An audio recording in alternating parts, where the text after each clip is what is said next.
Well, hello there. Welcome to my YouTube channel. Today, I am going to be talking about disability in Sierra Leone. For some of you might ask, Sierra Leone, I've never heard of it. Well, I'm going to tell you.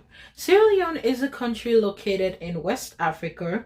It has a population of 7 million people. This is according to a census that was done in 2015. Sierra Leone is bordered by Guinea and Liberia. Sierra Leone is known for having so many natural resources such as diamond, gold, bauxite, and many more. But Sierra Leone is considered the second poorest country in the world. Yes, some might wonder, with all the natural resources, why is it the poorest country in the world? Well, Sierra Leone have been through so many past atrocities that can be contributed to the fact that Sierra Leone is below the poverty line. 70% of the people in Sierra Leone live below the poverty line. What did Sierra Leone went through? Well, Sierra Leone had a war in 1999 that killed many people. Sierra Leone also went through Ebola in 2014 to 2016. Ebola destroyed so many lives. Sierra Leone also went through a mudslide in 2017 that left many people dead and others disabled. So with all this background about Sierra Leone, we can already tell that Sierra Leone have a high population of disabled people. Now, disability in Sierra Leone. In 2004, there was a survey carried on, and it stated that 120,000 of people in Sierra Leone are considered disabled. 63,000 of those numbers are men, 57,000 are women. This data, I must say, is not accurate because of the lack of observability and resources to adequately diagnose the population. 5% of the households in Sierra Leone have one or more disabled people. When they did the diagnosis of disabled people in Sierra Leone, they were categorized into three. One is physical and visual impairment caused by disease, accident, illness, or some combination of the three. When they put these three together, according to the diagnosis, the limited use of leg, they found out that 21% of the people considered disabled in Sierra Leone fit into this category. And visual impairment is 19%. Blindness, 7%. Now, when looking at this data, we can also realize that the data does not even include people that went through the mental effect of having to go through the war, having to go through Ebola, and having to go through the mudslide, or having to go through poverty in itself. So because of all these things, these data that we find online cannot be accurate. Most, in fact, underdeveloped country or developing countries have lower numbers when it comes to disability. And that is because there are not enough resources to help them to see that the population is actually filled with more disabled people than they can actually cater for. So for the rest of my discussion, I'm going to be talking about accessibility for people with disability in Sierra Leone, the mobility for disabled people in Sierra Leone, the public and private support for people with disability in Sierra Leone, and I'm also going to be talking about the funding that is available and also the challenges that they go through with these funds that they have to allocate them to people with disability. 1. Accessibility for people with disability in Sierra Leone. When I talk about accessibility, I'm talking about the ability for them to be able to obtain money, food, job, and housing. Walking in the streets of Freetown, again, the capital city of Sierra Leone, it is normal to see a disabled person, children, women, men, and youth begging in the street, in markets, places, and other public domains. The visually impaired are mostly accompanied by a non-disabled individual as they beg for money, for food to eat, and other things.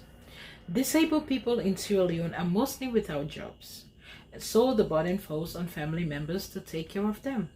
But in cases wherein the disabled person does not have a family member to cater to their needs, most times they will be found in the street, sleeping in the streets because they don't have a home to go to. Some have jobs, but these jobs are mostly not equipped with safety measures to be able to help them to carry out their job without having to go through high risk for recurring injury. Mobility. Disabled people in Sierra Leone struggle to move around safely to go about their day-to-day ability.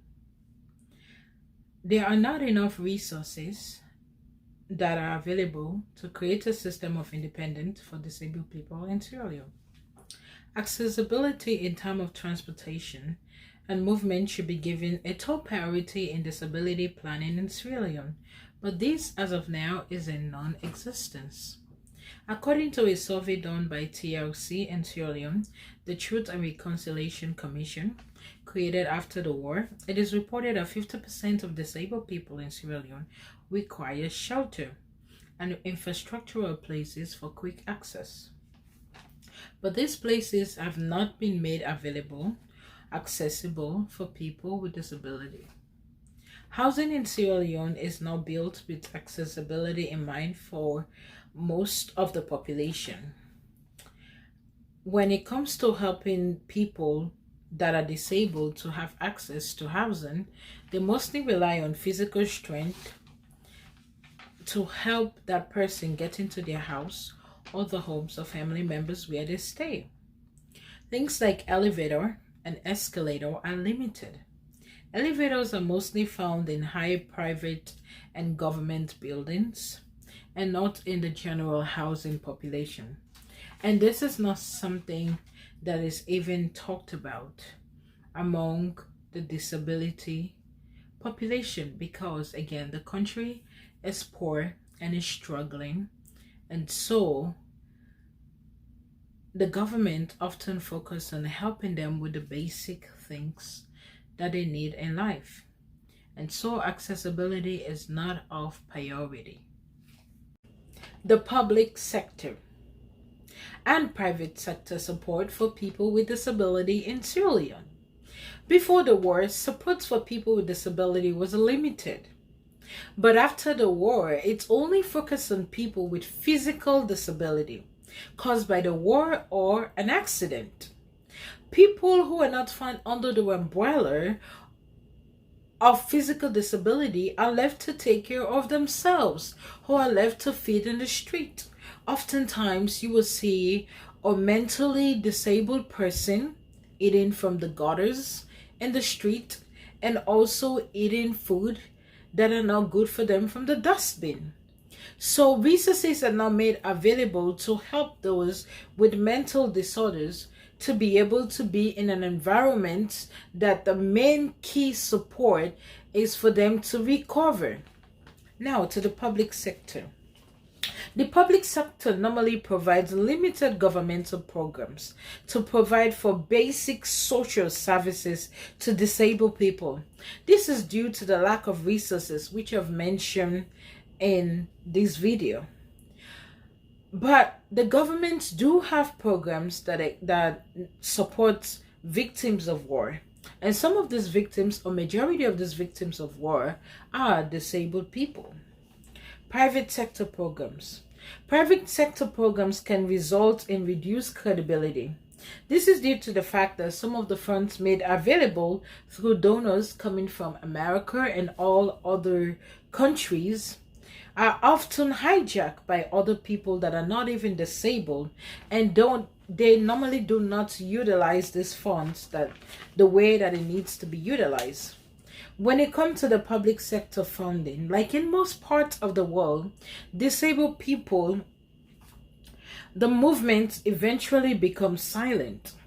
The reason why the movement becomes silent is because they normally give them some form of funding, and these fundings sometimes make them become silent. Instead of fighting for all the rights of disabled people, because this money or resources are coming in, it makes them to be dominant. It makes them to not want to be proactive in the fight towards the things that they actually need. This normally showcased in Sierra Leone through international aids. These international aids are provided to contribute, right? But again, even though it's a positive thing to do, it normally turns into the negative when it feeds into the stereotypes that many people have about disabled people. When disabled people cannot feed for themselves, they always rely on other people to take care of them. People often forget that disabled people are human beings and want to be treated like human beings, not some form of charity, or not some of entertainment, or not a form of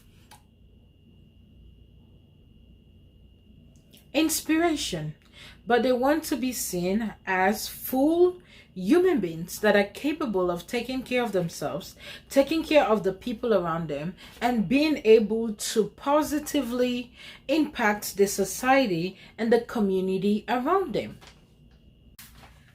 Challenges with funding for people with disability in Sierra Leone. Resource constraints. So reliable long-term funding from government and organizations and private sector for disabled people is hard to come by. Most times the funding that they give is mostly based on a short-term basis. The second thing that affects that is part of the challenges with funding is the absence of dedicated technical capacity.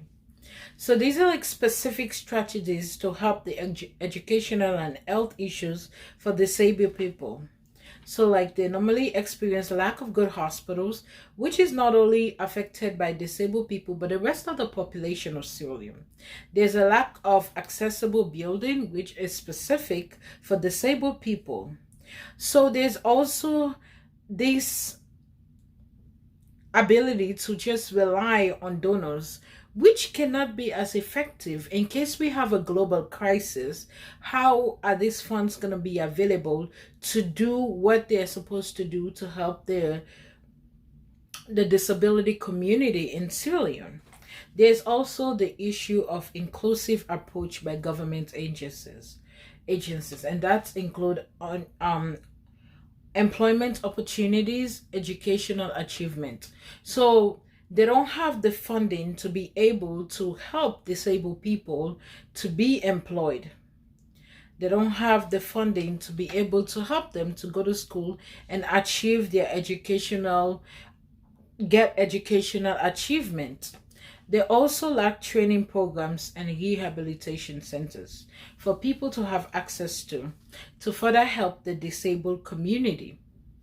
So due to all these challenges, and due to all these challenges that comes with funding, it is very hard for people with disability to function in Sierra Leone. So, in conclusion, Sierra Leone disability movement needs help. Despite the country's natural resources, it still cannot provide for its population the basic human needs. Again, Sierra Leone is the second poorest country in the world. So disability in Sierra Leone is mostly focused on the physical because they do not have the resources to focus on the mental side of disability. And the reason why they focus so much on the physical is because of the physical things that Sierra Leone have been through, the war that took place in 1999, the Ebola disease that happened, but all these things had a way of impacting also people with mental issues. But these things are being ignored, not because of human empathy, but because of lack of resources.